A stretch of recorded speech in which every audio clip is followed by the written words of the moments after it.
세상을 연결하는 뉴스 뉴스브리지입니다. 요즘 청년들 사이에도 1순위 관심사는 역시 재테크라고 하죠. 오늘은 이민영 박사님과 함께 MZ세대의 재테크에 대해 이야기를 나눠봅니다. 박사님 어서 오세요. 네, 반갑습니다. MZ세대의 재테크 열풍이 정말 뜨겁습니다. 청년들 사이에서 요즘에 1억 모으기가 유행이라고 하죠.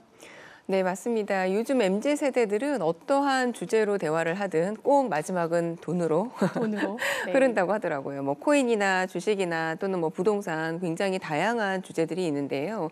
재테크에 관심을 갖고 있는 연령대가 점점 낮아지고 있는 추세입니다. 실제 빅데이터로 한번 살펴보면 1억 모으기라고 하는 이 언급량이 20대들이 2017년 1분기 대비 2021년 2분기에 한 7배가량 증가한 것으로 많이 늘었습니다. 네, 나타나고 있습니다. 자, 그렇다면 왜 1억일까요?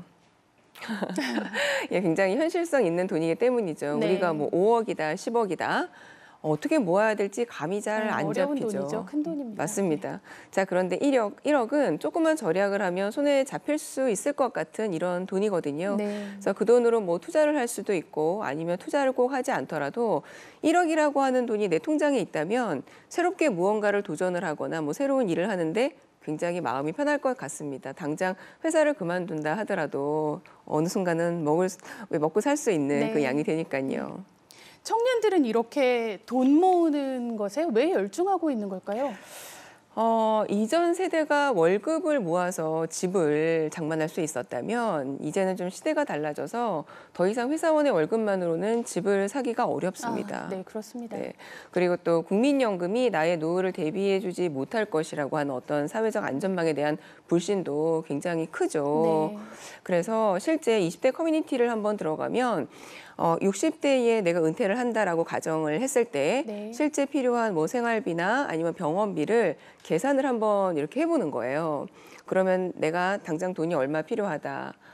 그러면 지금부터 얼마를 저축을 해야 한다. 네. 그런데 중요한 건 현재 월급으로는 현실적으로 가능하지 않다는 것이죠. 네. 그래서 이러한 걸 알게 되면서 이 젊은 친구들이 재테크에 열을 올리게 된 것이 아닌가 이렇게 생각을 합니다. 그러다 보니까 젊은 친구들이 투잡을 뛰기도 하고요. 또 뭐 간단한 부업 같은 걸 하기도 하고 이런 것 같습니다.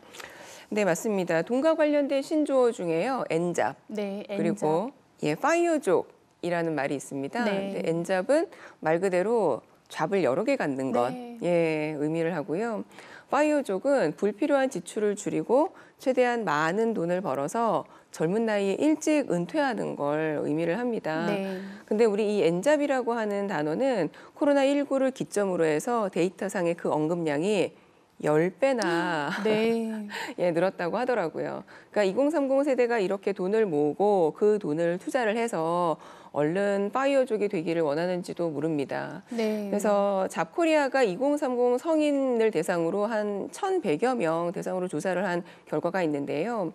파이어족이 되기를 원하는가라는 질문에 57%가 그렇다. 라고 대답을 했고요. 또 이들의 희망 은퇴 연령이 39세.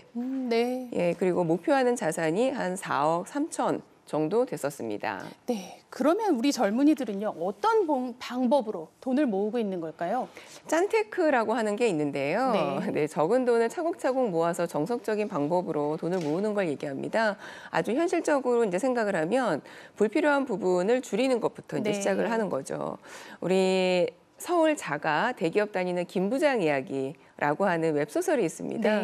네, 이 소설을 한번 보면 직장인의 모습이 각 직급별로 이렇게 보여지는데 그중에 등장인물 중에 송 과장이라고 있어요. 근데 이 친구가 부동산 투자하는 모습이 나옵니다. 부동산에 관련된 책을 모조리 사서 보고요. 실제 발품을 팔아서 주말마다 임장을 다니는 모습들이 나옵니다. 근데 소소하게 투자를 해서 실제 돈을 벌기도 합니다. 그런데 이렇게 투자를 하기 위한 그 시드머니를 만들기 위해서 어떻게 돈을 절약을 하냐면 요금 할인을 받기 위해서 새벽에 지하철을 타는 방법, 또는 점심을 도시락을 싸가지고 다니거나 또는 투잡을 하는 방법, 이런 방법들이 그려집니다. 근데 실제 이 소설은 직장인이 썼다고 이야기를 하는데 이러한 모습이 지금 우리가 얘기하고 있는 MZ세대들의 어떤 모습을 대표하는 게 아닌가 이렇게 생각을 합니다. 우리 짠테크도 있지만 플렉스라는 말도 있어요. 이건 사실 돈을 쓰는 거 아닌가요? 예, 그렇죠. 그런데 점심값을 아끼기 위해서 도시락을 싸서 다니기는 해요. 네. 그런데 왜 주말에 한 번 정도는 나를 위해서 1인당 몇만 원 또는 뭐 수십만 원에 가까운 코스 요리를 먹기도 합니다. 네. 그런데 플렉스를 하는 사람도 저축을 합니다. 플렉스를 하기 위한 저축인 거죠. 네. 그래서 나를 위한 플렉스, 그동안 열심히 살아왔으니까 한번 쓴다라는 건데요. 우리 MZ세대가 부모들보다 가난한 세대라는 이야기를 해요. 부동산 버블이 굉장히 심하고 또 취업 난도 너무 어렵습니다. 근데 이런 것들이 해결된다 해도 또 AI가 나의 직업을 어떻게 위협을 할지 모릅니다. 그래서 이런 다양한 문제들에 대한 정보를 이 다음 세대들은 너무나 잘 알고 있죠. 네, 맞습니다. 그래서 제가 생각을 할 때에는 미래를 준비하는 것과 더불어 현재를 또 즐길 수 있는 플렉스, 이 두 가지가 같이 공존하지 않을까 이렇게 봅니다. 짠테크가 됐든 플렉스가 됐든 우리 청년들이 어떤 목표를 가지고 돈을 모으는 건 마찬가지인 것 같습니다. 네, 박사님 오늘 말씀 감사합니다.